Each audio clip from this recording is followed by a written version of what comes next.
To all those above me that watch over me, to all of you, my fave para peeps on this side of the veil, welcome. This is Reverend Sean Whittington's Paranormal Ministry. I'm your host, Reverend Sean the Rev. Welcome to my haunted house, my very haunted house. And I suspect it could get a little active during the show because of my guest today. And I will get to her as soon as I can. You're going to love her.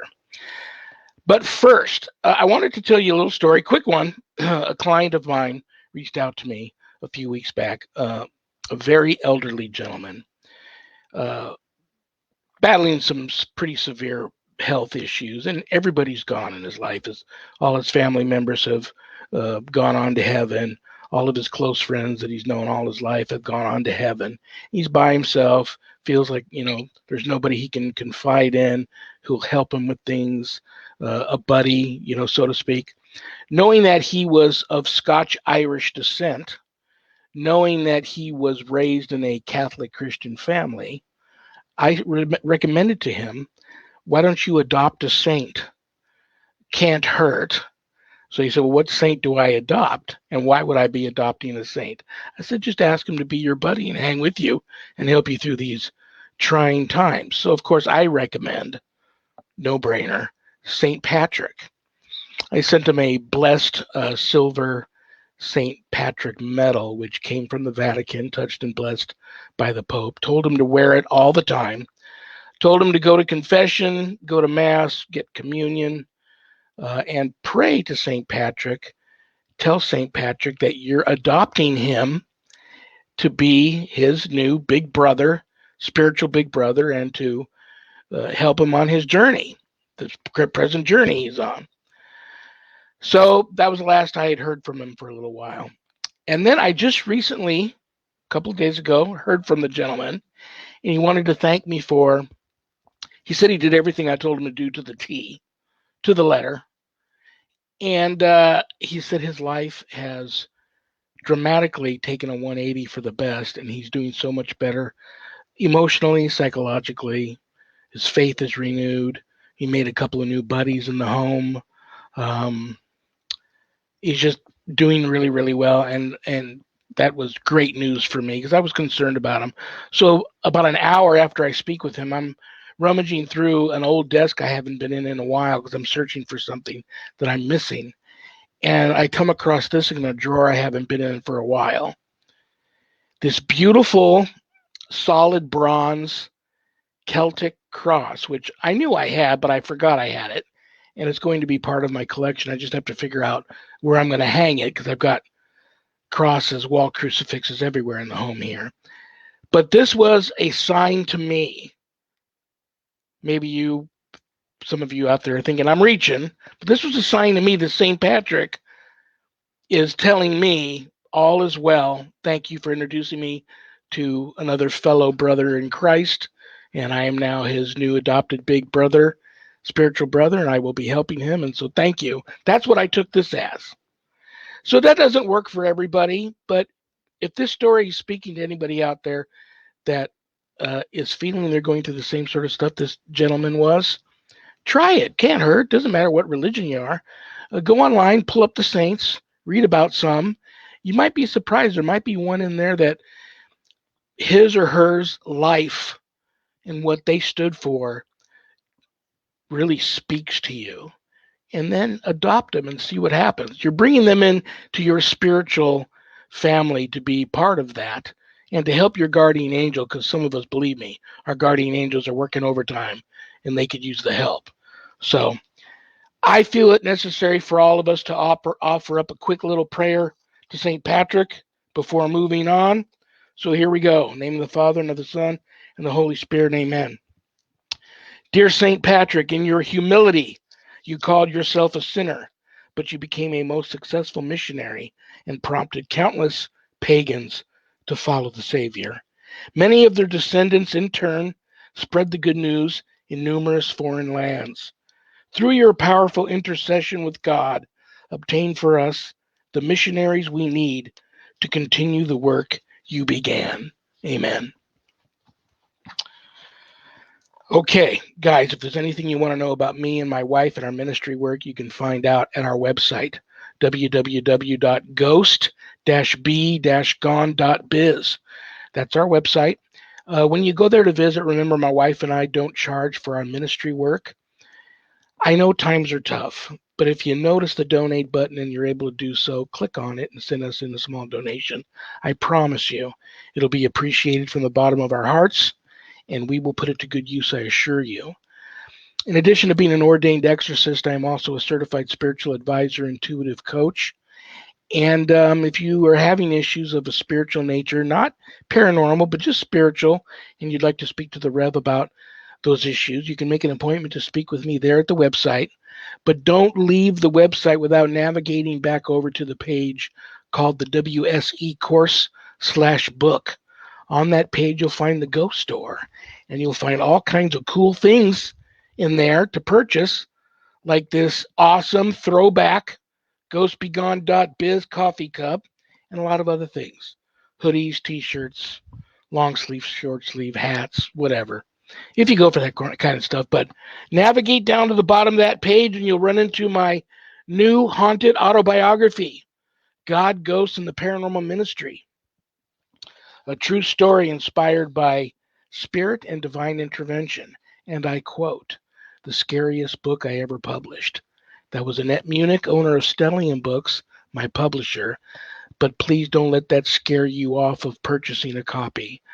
Part of the proceeds of every sale of every copy of my book goes to support stjude.org and St. Jude's Children's Research Hospital, Nevada, and that's a beautiful thing.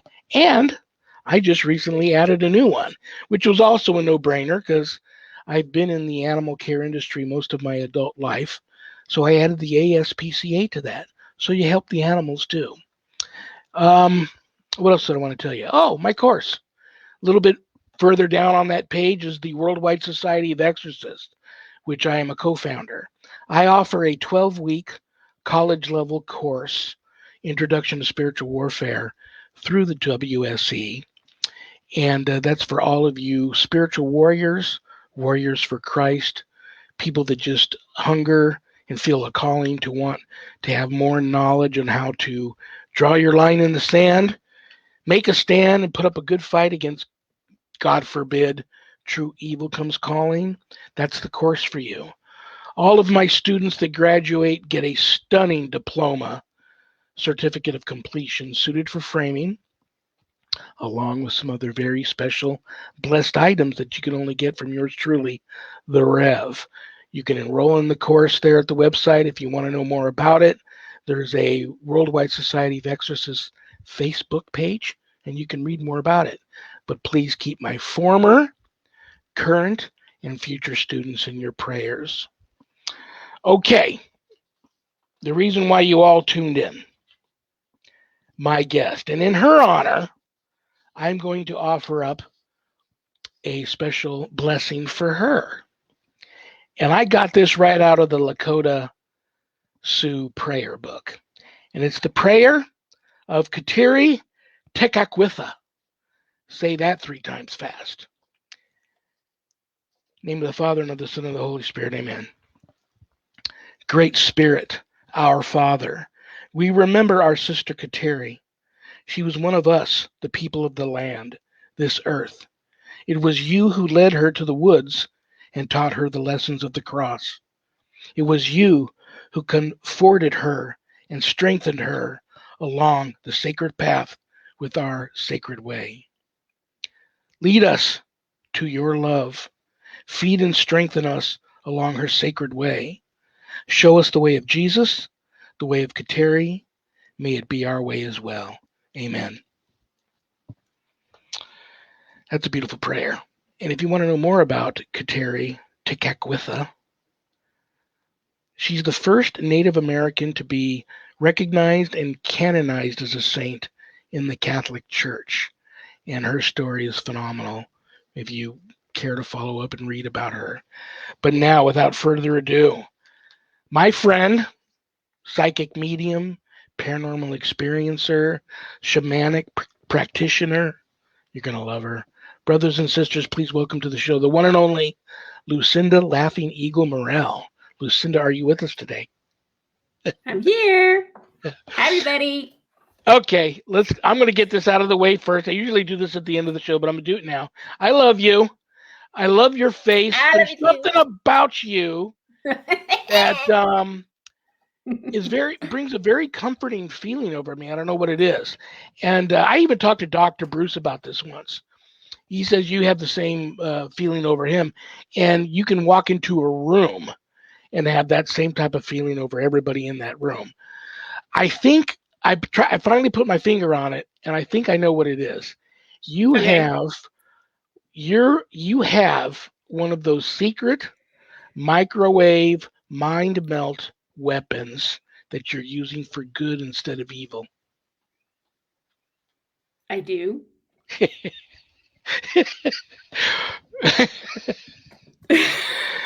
Okay. Oh my gosh. Since the last time we spoke, the world has completely changed. It's not the world we once knew. You're also a devoted wife, devoted mother.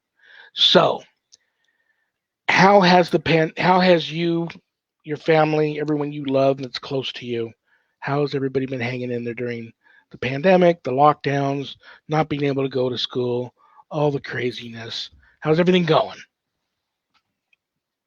Honestly, it's been wonderful. I'm going to say the thing that I'm probably not supposed to say. I recognize, the suffering and the challenges that people are experiencing. I kind of chose not to see it that way. So the way I work is that I truly from my heart believe that God doesn't put challenges in our path without also giving us the tools to overcome that challenge. It's not really a challenge, it's a lesson. And so instead of kind of spinning into a kind of cycle of like the reactions that we tend to have when something is really difficult, which is, I don't know if I could do this, like instead of getting into that mode, I always kind of just stop and say, okay, what is the lesson here? What is the lesson here? Everything to me is like a puzzle. How do I solve this puzzle? And when COVID hit, the kids were now at home, and the first thing I said was, okay, I don't really have like a vice, it's just like drugs aren't my thing. I'll have like a little bit of a glass of wine and stuff. I'm not a big drinker. So I was like, I'm just gonna let myself eat. And I bought the M&Ms and kept them next to my computer because I had 3 kids in my office and a husband, and there was like 5 of us in the house online and trying to work. And I was like, I need a crutch. So there, it's going to happen. I'm going to gain weight. I'm just going to have to try to lose it later. Well, I'm in.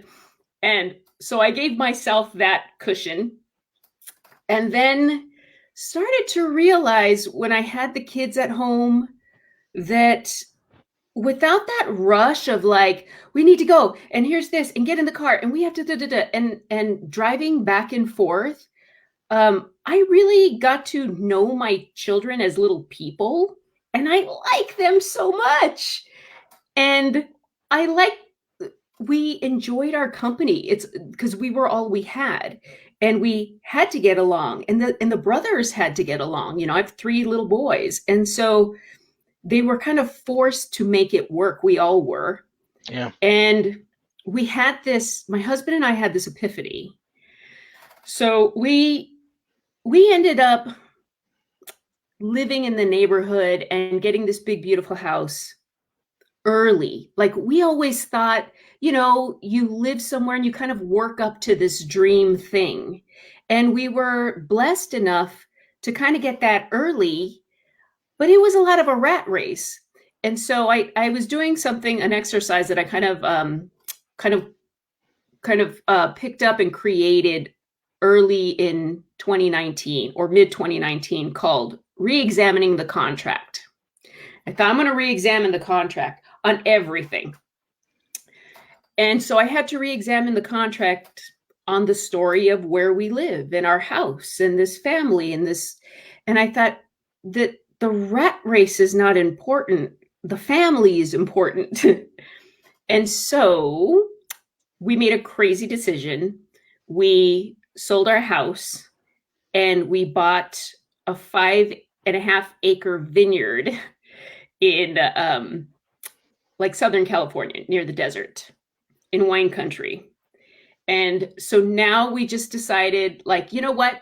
We're going to create the life that we want for us and our children. And I come from a family, like, you know, where my parents got married and they bought the house that they still live in today. You buy the house, you don't leave, right? That's kind of what we're taught. That's the contract. And I just thought, I don't want that contract. I'm going to create a new contract wherein instead we're going to have chapters. So we had our beach chapter and now we're having our farm chapter. And we just think, well, the kids are young and I have 3 boys and I want to teach them a work ethic and I want them on the land. And so we bought this vineyard and we moved in here in November, and there was like a 1 acre parcel that was terraced but not planted. And the 5 of us planted a vineyard from the 8-year-old, from the youngest to the oldest. We were all just working our butts off. And it's been amazing. Absolutely. I'm so happy here. I'm so happy here. You look it, sound it. That is a beautiful, beautiful story. And are we talking a working vineyard to where you might even possibly one day be selling your own wines? Yes. So we've had the wine that the previous owner, he left us like a couple of bottles of his cab, and it's really good. And so we're excited. So it's all red wines, and then we planted the white wine area. And so my husband, this is kind of my husband's passion, and I'm really excited. He's always wanted to be a winemaker. He comes from the wine region in Hungary. So he comes from a family of winemakers, and we have many, friends who make wine in Europe. But this is, I just feel like he's been with me on my crazy journey, on my crazy, paranormal mediumship, shamanism, all this great stuff. And he's kind of supported me through all that. And I kind of want to do something for him.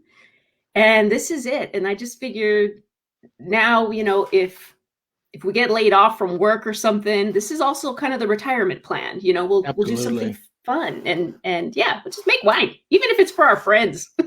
I'm going to say a prayer that after the show that you enjoy phenomenal success with it. There's a great future there for you guys, because I could see your kids taking it over many years from now.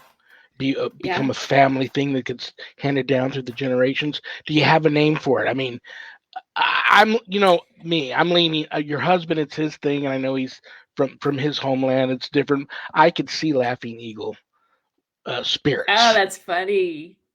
There's actually, but I know he probably is going in a completely different direction. But it's just Morel Vin, Vin, which is cool. Very cool. It's Hungarian. Morel Vin. Well, listen, before you know it, the hour's over with. And in case I forget, you got your hands full. Thank you so much for taking an hour out of your busy Friday afternoon. It's a pleasure. I mean, I know that my audience appreciates it, because I got a lot of private messages this week leading up to you being on. People are excited. So not only do I have a few of my own questions, I have some questions from some of your fans and followers. Oh, so fun. I'm just going to jump back and forth. This is one of mine, and I'll tell you why. And if you don't want to talk about it, it's okay, because I know you can also be a very emotional person like me. I went to your page. Let me let everybody know you have a page called Lucinda Morel Energy Readings on Facebook. Great page, and we will cover that here in a second. But I was on there the other day reading some of your posts, and I do that from time to time. And you wrote, and this is all I put down here.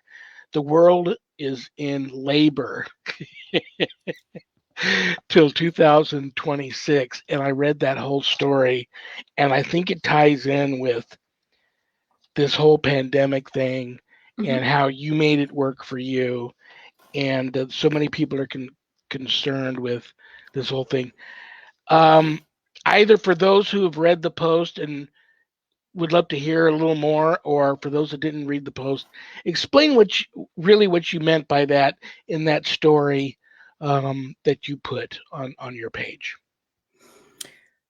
That's where I talked about my labor, right? Yeah. Yeah. And it was also in terms of you had exactly. That's the one. Yeah.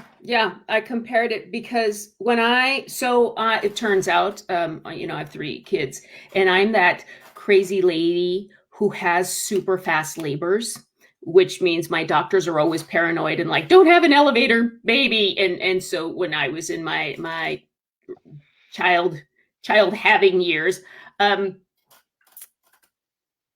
was never time for drugs. So only the first child was born with an epidural, but for my second 2 sons, it was like, I just made it to the hospital and you have to deliver a baby. And my third son was bigger, and labor was really, really hard. And I was struggling. And again, no drugs, people. And so there was a moment when basically I just think that the pain was so intense, I popped out of my body and basically summoned the universe and channeled it into the center of myself and harnessed that power. And then it just kind of snapped back, like the tension of pulling something in like a strong rubber band. And then it just snapped back. And it was like this cosmic moment for me. And it gave me that final push to deliver my son. And I thought that's kind of where we are right now as a civilization, as humanity, as souls, as a collective consciousness of souls. We are kind of in this labor time. And it's funny because you kind of get to see where different people are, because while we are this collective labor, we are also our little individual labor. And so you can always see where people are, because some people are just locked into the pain. I'm locked into the pain and they can't get past the pain. And then there are those that are just like, I'm so done with the pain that I'm just out of my mind and need to just move forward. And those are the ones that just are pushing through this time and trying to make it what they can make it. That's what this birthing process is. Now, the odd thing is I kind of belong to like a little small kind of secret group of experiencers and contactees, and we all get messages and we compare notes on the messages. And what I received, like we knew February of 2020 it would begin. We didn't know what it was. We didn't know what we knew what it felt like, and we would have these like weekly or monthly discussions on what is this thing that's coming February 2020. And so what I got was, the dust doesn't settle until 2026. That was the exact quote, because I'm clairaudient. Okay, so it's the voice. And what I got was, the dust doesn't settle until 2026.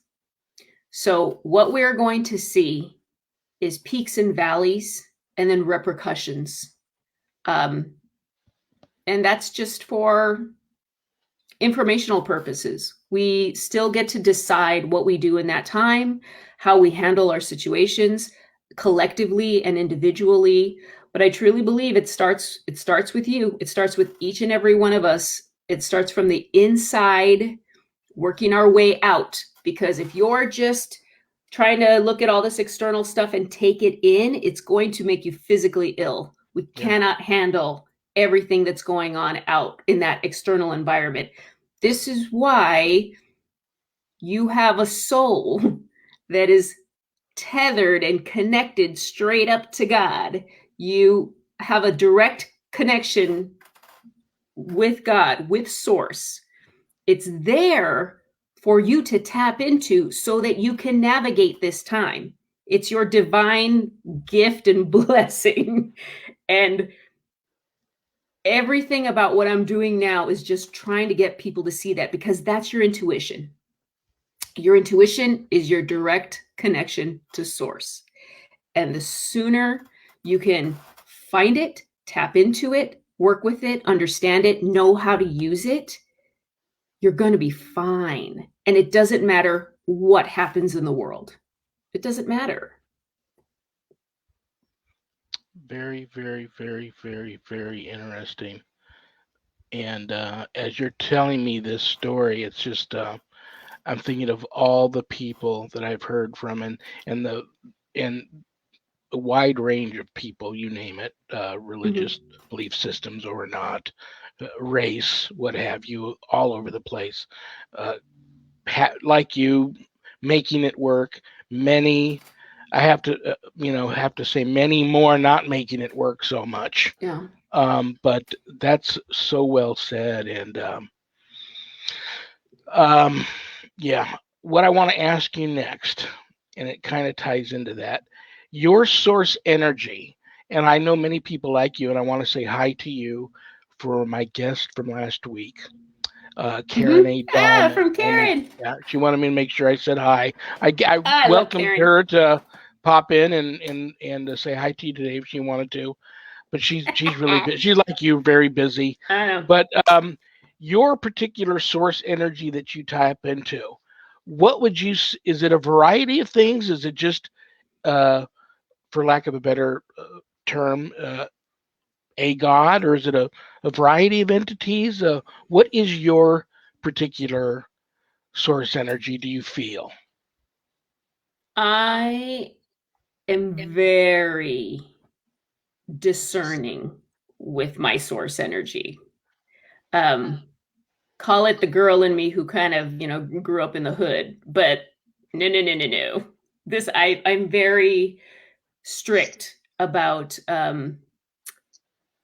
who I let in, if you will. Who gets a seat at my table? That's what I call it. If you want a seat at my table, I need to know who you are, what are your intentions, how does my involvement influence your intention? What do you get from it? What do I get from it? Like, I want to know what's going on. Yeah. I feel like I have my intuition that is connected to my higher self, which is that aspect of me, the soul part of me that knows all of my lives and knows who I truly am, myself at my essence. Okay. And then that has the direct connection to God. I feel God. I am a creation of God, and I feel that the kingdom of God resides within me. Okay. So because of that, everything else is cake. But I already know everything I do. I didn't come here to learn. I came here to remember. I already know. It's just about remembering.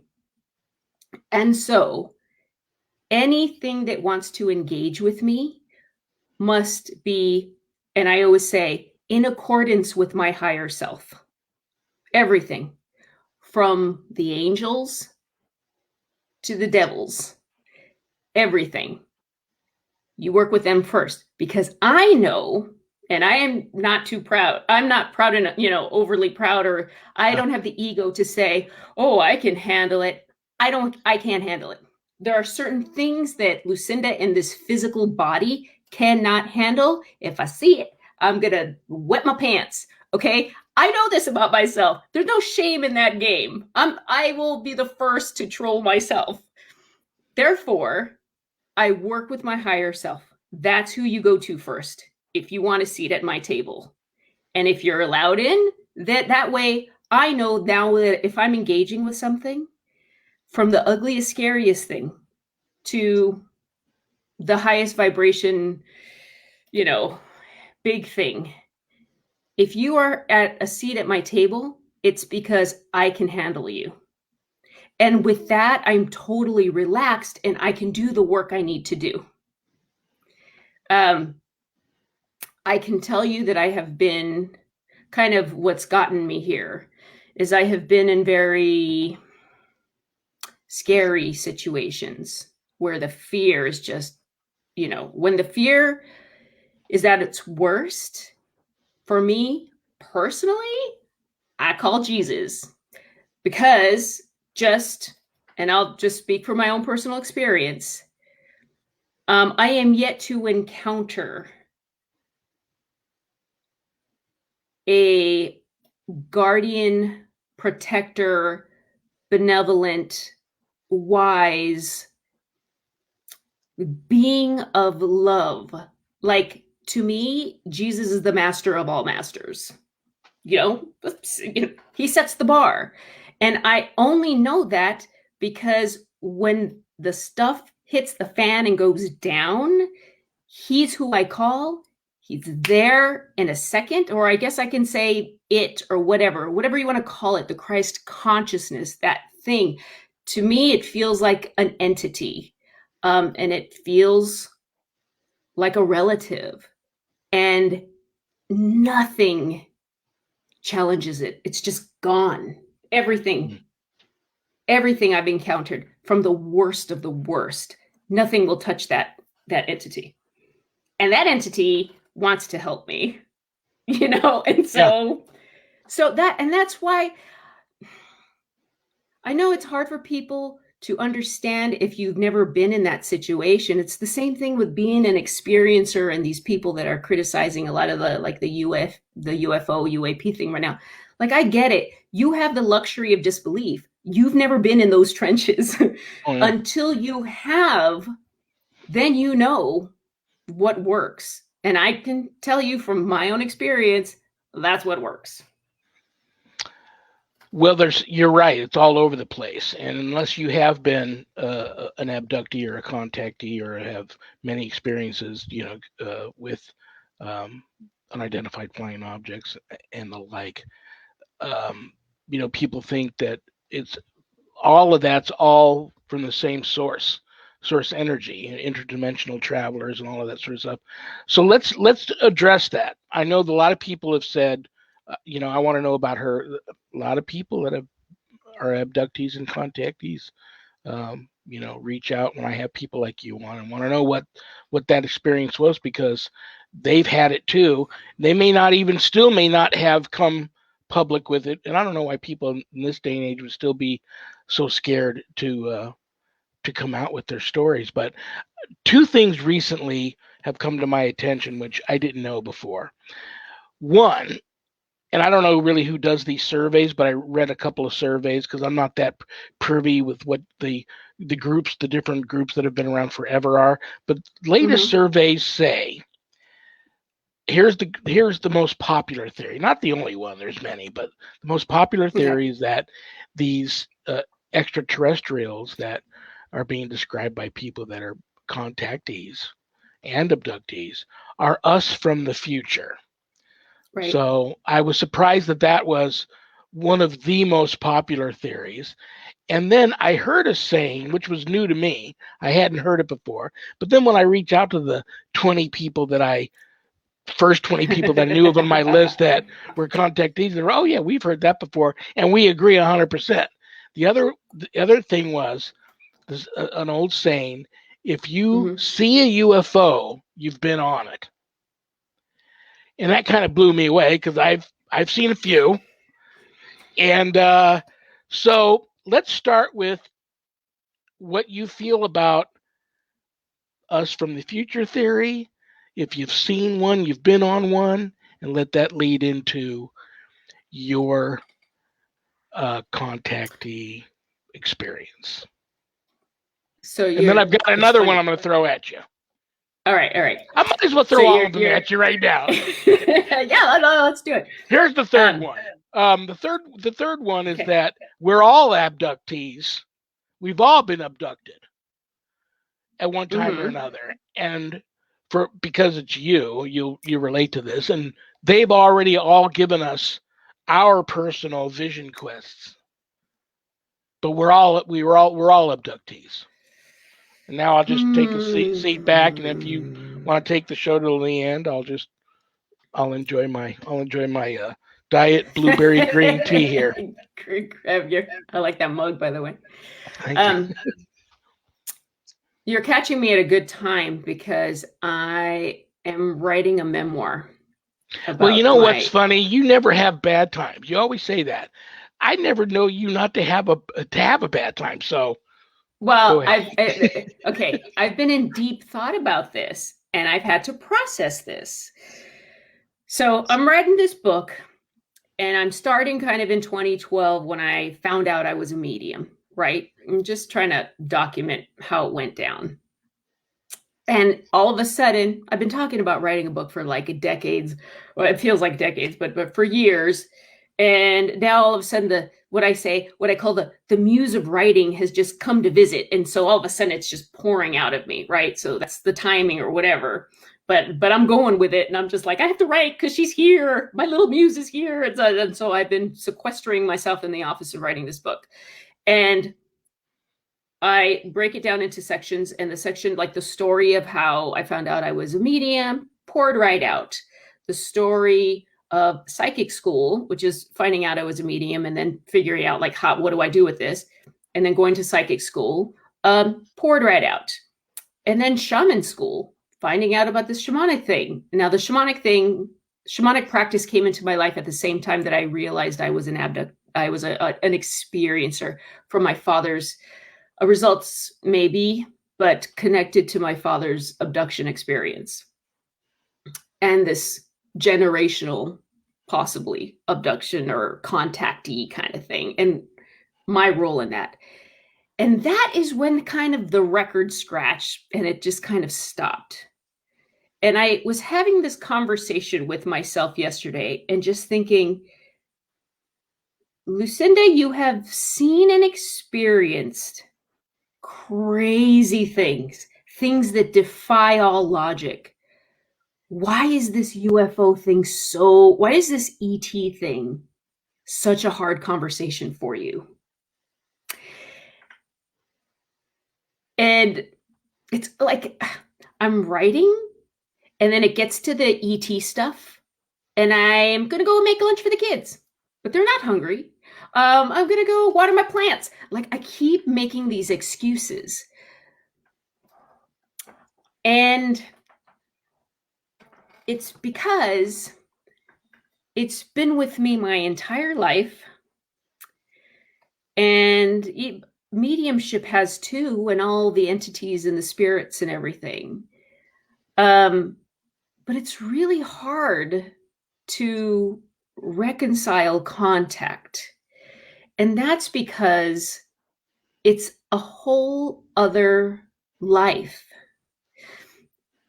The life of somebody that's an abductee or a contactee, whatever terminology you feel describes your experience. Yeah, whatever one you want to use. It is like another life. It's almost like a dream life that is parallel to your waking life. And what happens is at some point you have to reconcile, and they collide. And it's jarring. And it's hard to process. Oh. And so I think there's a part of me that even now, like years later, still, because I'm trying to write about it now, I'm still trying to figure it out. It's not concrete, and it flows. There's another part that I realized that I'm stressing out about, like now that it's all in the news, and this briefing that's going to come out in June next month, and or in a few weeks, I guess. I feel like the narrative is kind of going to slip out of my grasp. And right now, for all of us in this field, we can trek on, and we're slowly collecting information, and we're piecing it out, and we're examining things as they come. But now when it gets into the mainstream, like news outlets are going to do 2 hours of research and then put on a show. And I just feel like it's slipping from our grasp, and then they're going to try to spin and control the narrative.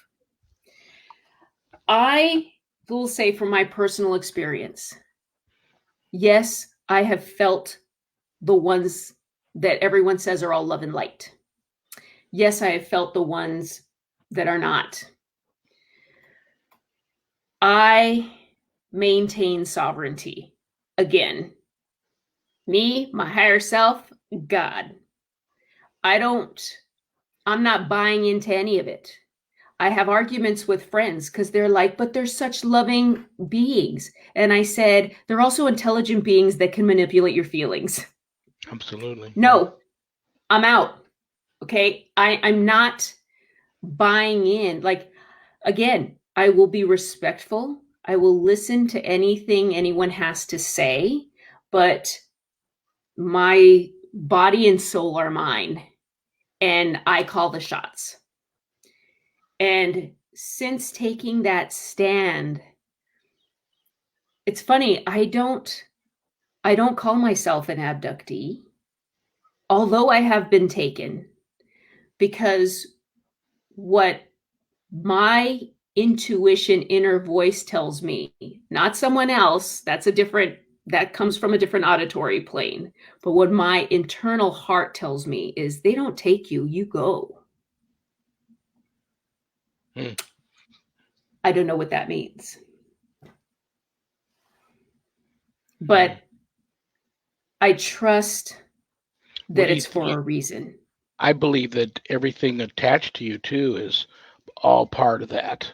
So now, where does the husband and the children fit in? Do you think all of this has happened to them also? Or if not, do you fear that happening to them, or do you just kind of, well, it's out of my control anyhow, just it is what it is? I keep the conversation open, and I empower them. So they know if there's any kind of experience, they can talk to me. But I've taught them from a very, very young age these lessons about their own sovereignty and what manipulations can look like, and what the trickster is, and how they need to know who they are, right? I tell them, do you sense any of them have a gift similar to yours? Any of them have shown any signs? Yeah, they all three of them do. They don't talk about it. They're all very unique in how they express it. One just doesn't want to talk about it. One of them is like totally, the crystal kid. Ooh, and I got this crystal, and there's a ghost here, and like he's just like, he loves it. He loves it, and he's actually quite good. I did a house clearing once. I kind of work for I do some work for like realtors or people whose houses don't sell, right? And it started with a friend who was just like, why is my house not selling? It's beautiful, it's perfect. Why is it not selling? She goes, come to my house and do whatever this stuff is that you do. She's an atheist, right? So she's like, just do whatever that stuff is that you do. I think something's in my house. And I was like, okay. And I went in there. I walked through the house. I said, okay, I picked up on the different things in the different rooms. And I said, I got to go pick up the kids from school. And so I picked up the kids from school, went back to her house, told the kids, stay out here for a little while. Mom's got some sage and some good stuff. And, I'm going to just do some stuff in here. And my son was like, no, I'm going to come inside. And I was like, I'm going to do a clearing. And he's like, but what about the 4 people at the table? And I was like, ugh. you see the 4 people at the table? And he's like, uh-huh. And I was like, crap. So I was like, come on.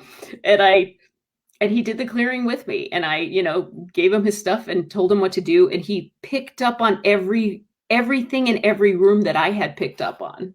And my friend was like, how does he know to do what? Because I had already told her what was in each room. And he picked up on each one. And I was like, so I guess I'm teaching you my 7-year-old on how to clear a room, because all I can do is empower him. I'm not in charge of his gifts and what he does. I don't want him to be afraid of it. I want him to be in control. And so that's what I do.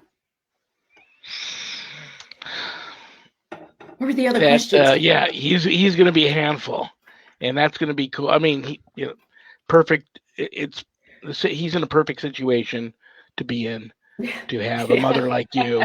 And that's just going to work out great. Smudging, that's funny, because I was going to ask, and I knew that you did that, but I didn't know if you had any particular. I mean, oh my gosh, Sharon recently is. I mean, I'm looking at. I love this stuff. The red sage, dipped in dragon's blood. Oh my gosh, that stuff is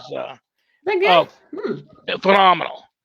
I've got big, huge bushels of. It's a blend of both white sage and sweetgrass, not just one or the other.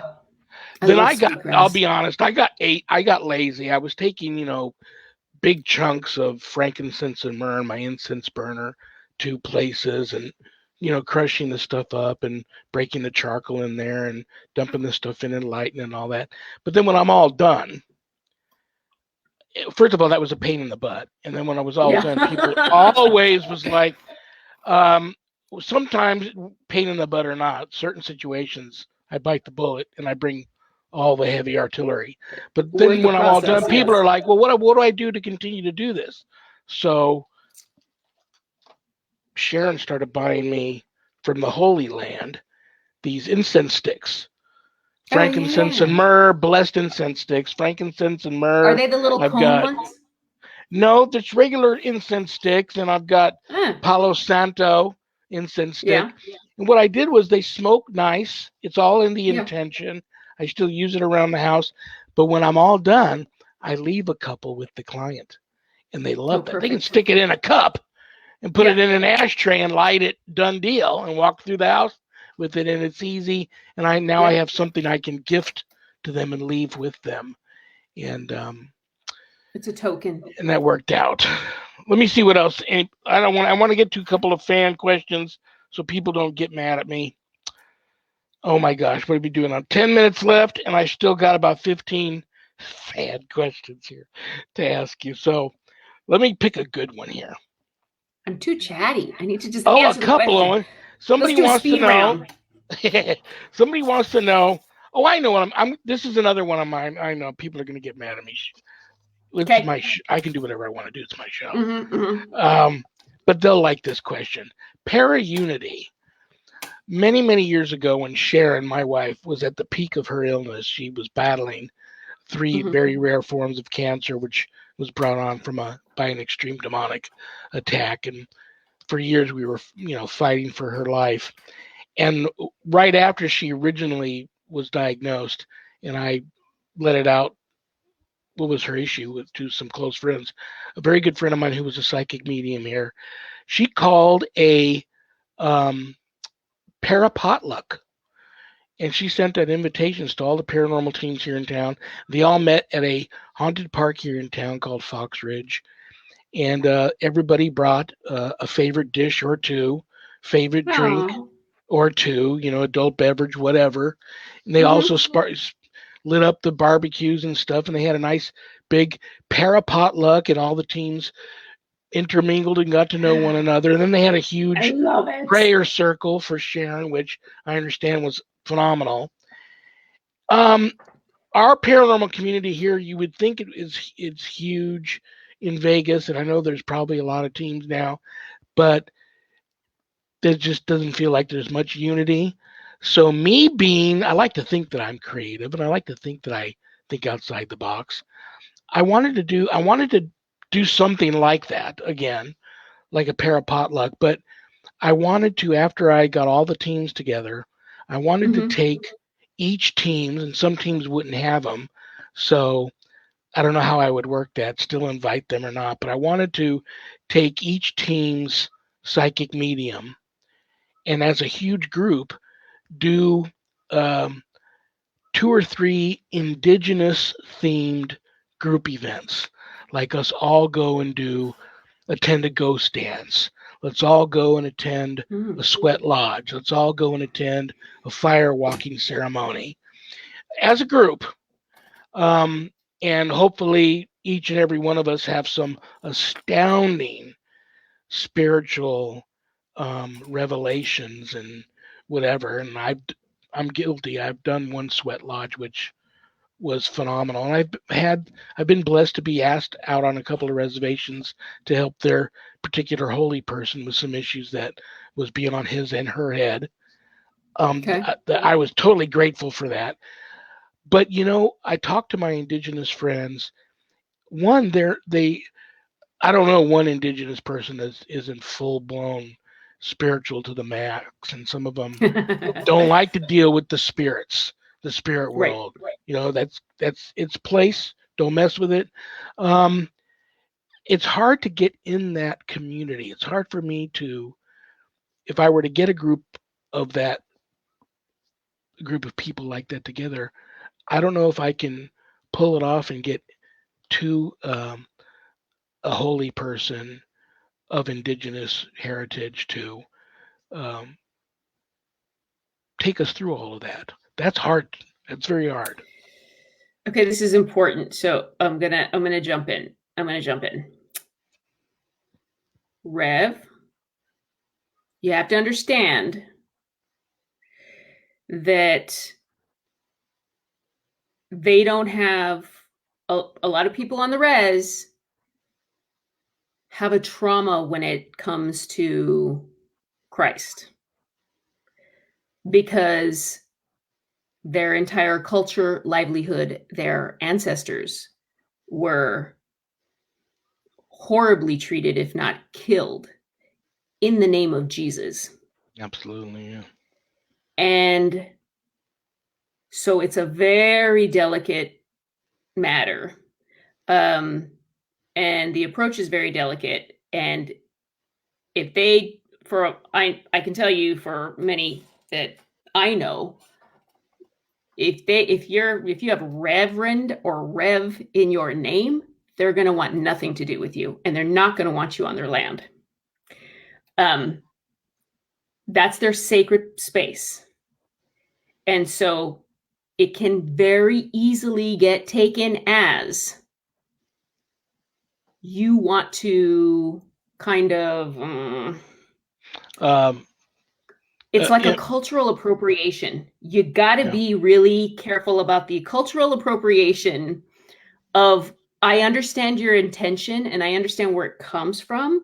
I would suggest creating your own ceremony, not doing it on native land.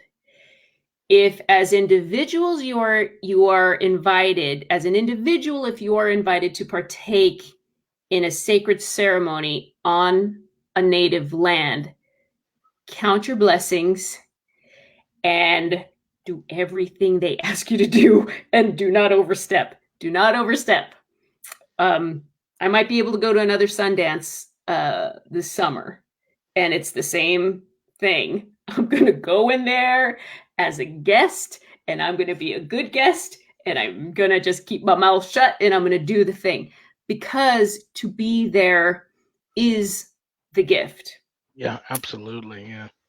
Don't add anything to it, and don't offer anything that is not requested, because their experience is so different from ours. And there's a part of you and me that wants to say, please understand that humans are fallible, and every atrocity that has happened has not happened because of Jesus or Christ. It's happened because of human fallibility.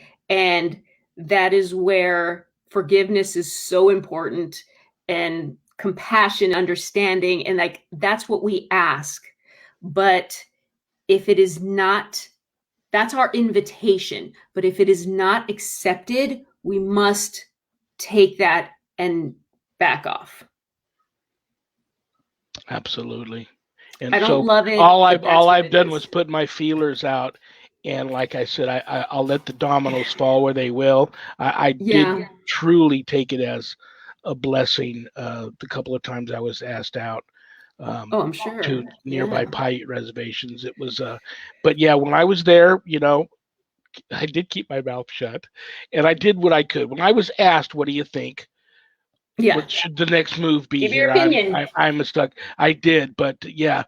And you have to, you are walking, to say you're walking on what's the term when you're trying to be, handle something with kit gloves? Not so much that, but you're Walking on walking. eggshells. Yes, that's the term.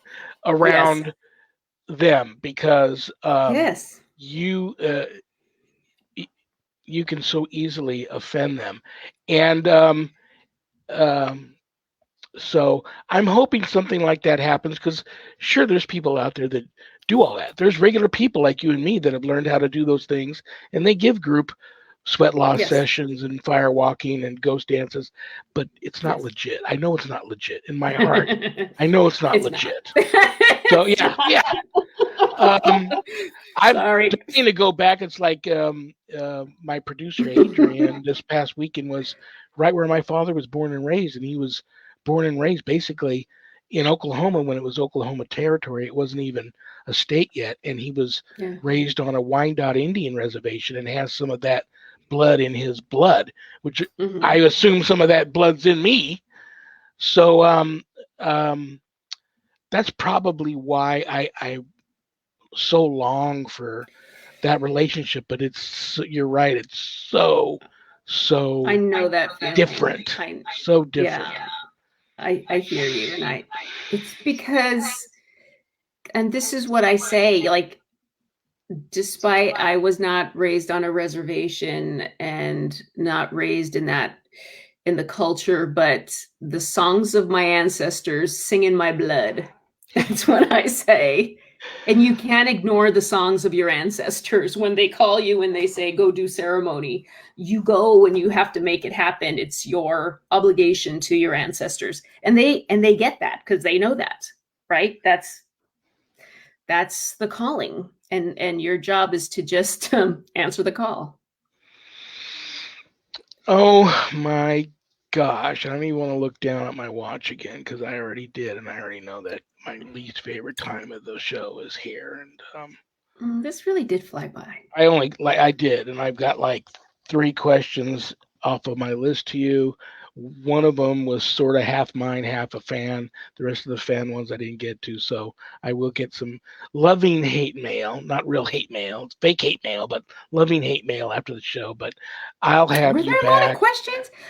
Look, I'll show fire them you. off real quick. Fire them off. I want to know what people are asking. Look, No. look, there's a whole sheet here of stuff. Okay. No, I can't fire them off because each one That's too much. is like, I could do practically a whole show.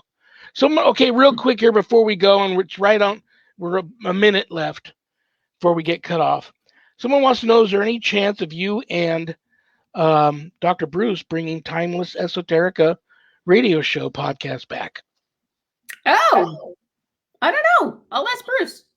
And say hi to Bruce for me. He asked me quite some time back. He reached out to me. I was going to do a lecture at his college, and then it got canceled because there wasn't enough student interest, which I was bummed out. I didn't really know what I was going to say, and I didn't even know what I was going to talk about. I'm not much of a lecturer, but I was looking forward to it, and then so I was bummed out. Maybe that'll happen again, but you know I love you. You know I respect you. Maybe I will use you as a liaison with me to reach out to our ancestors and try to get us in there.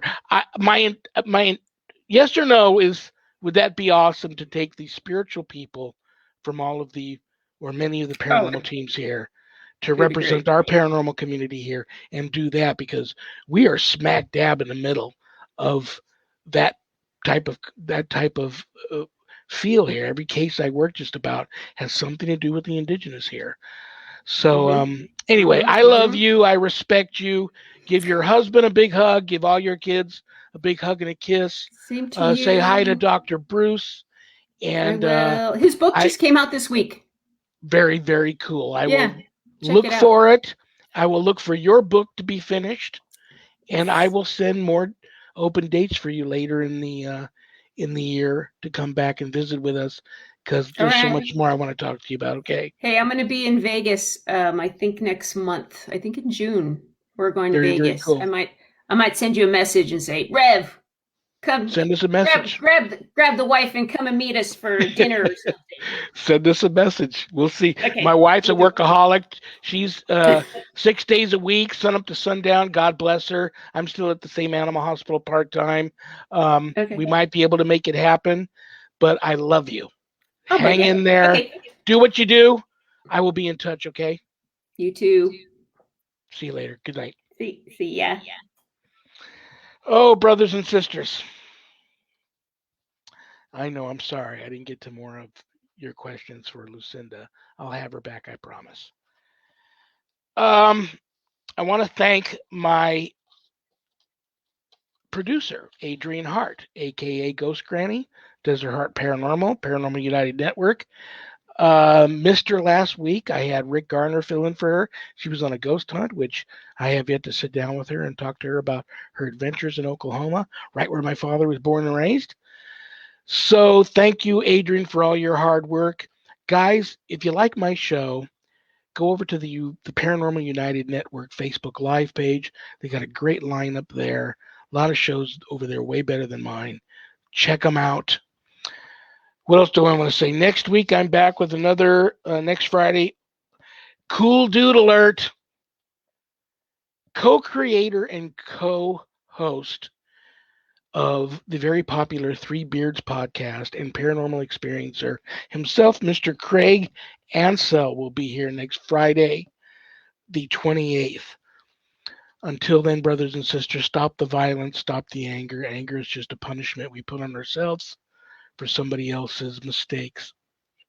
God bless you all. I don't have a show without all of you, so thank you very much for tuning in. Good night, Harold. Rest in peace. Good night, Ernie. Good night, Bill. Good night, Dan. God bless you all. I love you all. Peace. Good night, everybody.